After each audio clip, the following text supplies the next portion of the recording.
90 laps, 190 miles. Difficult enough without trouble at the start. On the grid, Barry Gill. The chances are that the Spanish Grand Prix, which should start in a few minutes' time, might well be the last one we ever see run here at Jarama. Because quite honestly, whatever happens in the race, it cannot compete with the tension and the drama and the misgivings, the emotions and the passion that have taken place here during the past 3 days. Everything has happened, everything that shouldn't have happened. The seeding, the qualification system, the practice and the timing, all has dissolved into chaos. The reason seems to be that nobody quite understood the rules, least of all the organisers. So we have had practice sessions that we were told didn't count for the grid, practice sessions that suddenly did count. Qualifying sessions that were supposed to have been timed, but we were told weren't timed. Drivers whose times recorded on the official sheets didn't resemble anything on the stopwatches of the people sitting in the pits. We now have a situation with the minutes ticking away to the start where no driver is quite sure how many drivers will be in the race. Some mechanics haven't yet prepared cars for the race, and the people are now throwing up their hands and saying, let everybody start, get into your cars, and it doesn't matter what happens. Fracas at the start. Officials claim Graham Hill was late on the grid and tried force to get him off it. Minutes after the race should have started, the chaos continued. After several changes of mind, officials finally told Joe Siffert and 3 others that they wouldn't drive, and the grid was reduced again to 16. Front row, Brabham, Halm, Stewart, then Beltoise, Rodriguez, Amon, Ix and Rindt, Pescarolo, Oliver, McLaren, Surtees, Servas Gavin and Hill. On the back row, Andretti and Stommelen. Courage had qualified, but crashed in practice.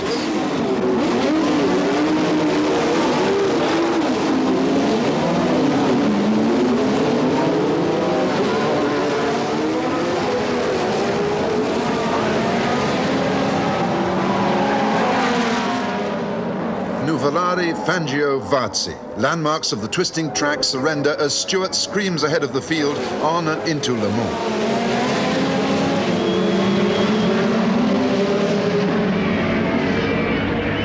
Behind him, Halm, Brabham and Rodriguez lead Pescarolo, Beltoise, McLaren and Rindt as they race up the hill to the long right-hander called Ascani.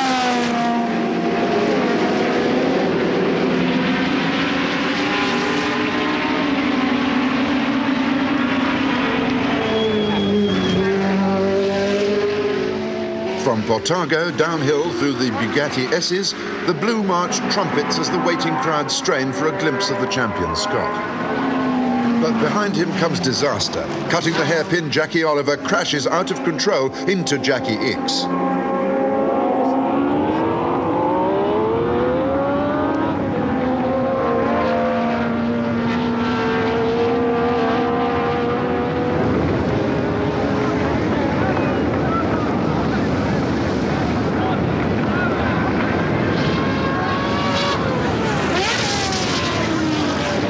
The 2 young drivers who shared the winning glory at Le Mans last year incredibly survived the inferno. Flame-proof driving overalls probably saved them both. Jackie Ix, convalescing in Belgium, says he'll be racing again in a week or 2. This is how Jackie Oliver remembers what happened. I got to my braking zone just behind Jochen Rindt and put the brakes on. They went straight to the floor. And I noticed that the inside front wheel were wobbling, almost a blur. Complete brake fade, no brakes at all, so I took to the side of the circuit and tried to cut the hairpin out completely and go straight across the hairpin, missing the hairpin completely, and join the circuit the other side, passing about 3 cars in the process. But as soon as the car got off the circuit onto the rough, of course I lost complete control of it. And unfortunately Jackie Ix, unknown to him, was accelerating out of the hairpin and I hit him straight in the side. The cars on the first lap have got something like in the regions of 45 gallons each on board. That's 90 gallons of high-octane fuel that explodes everywhere, and it just needs the slightest spark to set it off. We have an internal fire extinguisher system on the car, which I was unable to get to because the dashboard was crumpled badly.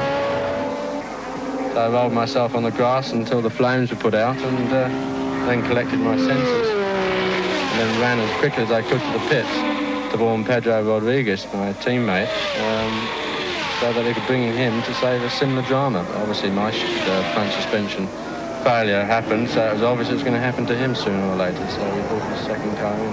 I believe it was line second, you know, which must have been rather a shock to him. At the time, of course, you can't really appreciate what's happened to your teammate, and all you're thinking of is that you've been robbed of a possible victory. But since he's cooled down and his maximum temperature has come back to normal, of course he realised it was the best thing to do.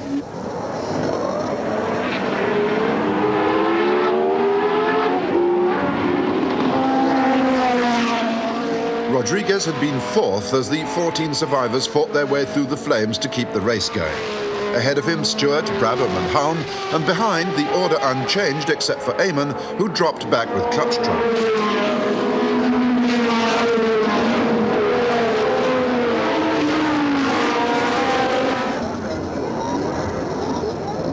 On lap 6, McLaren led a bunch of back markers, followed by Rindt, Surtees, Andretti, Servos-Gavin, Hill and Stommelen. But back at the crash, firefighting crews had used water, which only spread the flames and wet the track before they finally resorted to foam. Bugatti hairpin became a nightmare. Even the best, like Brabham, suffered. Yet, despite lost seconds, no one was near enough to take the Australian's third place from him. And soon, with Halm in trouble, Brabham would move up to number 2. Next to succumb was Henri Pescarolo. For a time, he was 4th, but slipped to 5th behind his teammate Beltoise. It looked as though the French cars would have to be reckoned with if only they could finish the 90 laps. On lap 9, Rindt was out with spark box trouble. Halm retired next lap with a broken distributor, and Eamon gave up with clutch and engine problems. Lap 13, McLaren, driving steadily, keeps ahead of Surtees, Andretti, Hill and Stommelen.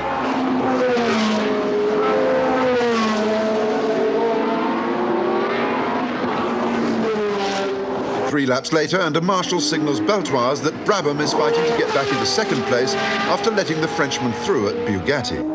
But minutes later, the treacherous track catches Jack again.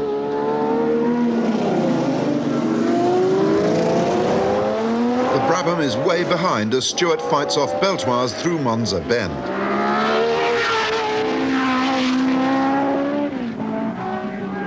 But on lap 31, Beltoise is out with a broken engine, and once again a question mark hangs over the Matra V12.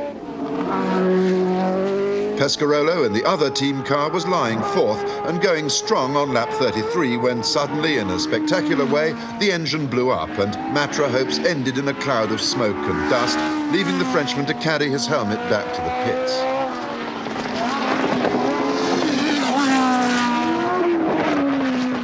Now, out of 16 starters, only half were still running.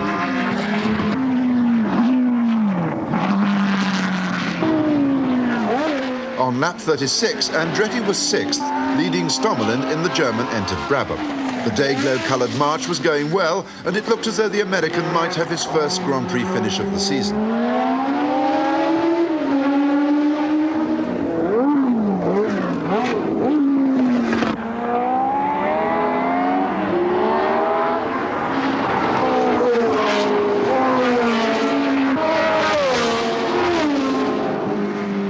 Lap 43, not quite half distance, but the end of the race for Brabham number 24. As young Rolf Stommelen finally abandoned the race with a useless engine, out on the circuit, Stewart was casting anxious eyes in the mirror for signs of the other Brabham, which had begun to close the gap.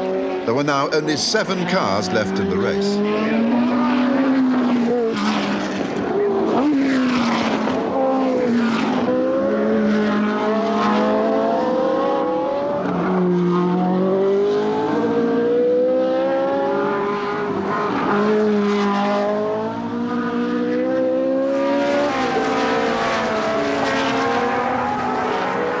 Lap 53, and suddenly the game is really on. Brabham is right on Stewart's tail, forcing the Scot to use everything he knows to hang on to the lead. Now the crowds get their money's worth as 2 champions fight it out at a desperate, dizzy pace.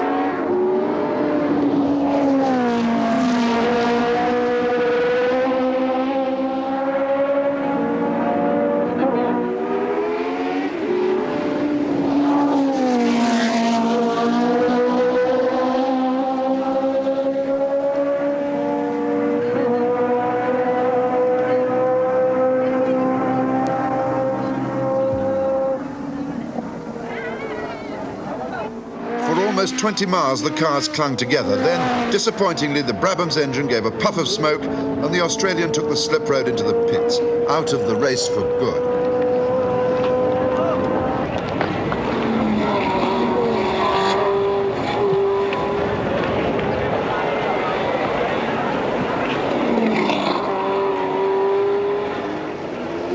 Minutes later, and the last casualty limped in. The red and white McLaren had lost its gears, a bitter blow for a disconsolate John Surtees. 5 laps to go and only 5 cars left. Behind Stewart, McLaren has no one to challenge him for second. Mario Andretti, struggling with his gears for nearly 120 miles, was still fast enough to hold 3rd place. 4th place earned 3 more World Championship points for Graham Hill, giving him a grand total which equals the all-time record career of the legendary Fangio. And behind him, 5th, Johnny Servo's Gavin brought in the other Tyrrell March. The race was over. All that remained was the smouldering skeleton of a shattered dream and a last triumphant lap for the winner. Jackie Stewart, 30-year-old Scot, driving towards his 11th Grand Prix win. The glory could be shared by the car, the new British March, winning in only its 2nd World Championship race. But only when car number 1 was in sight of the flag did Ken Tyrrell allow himself to believe they'd won.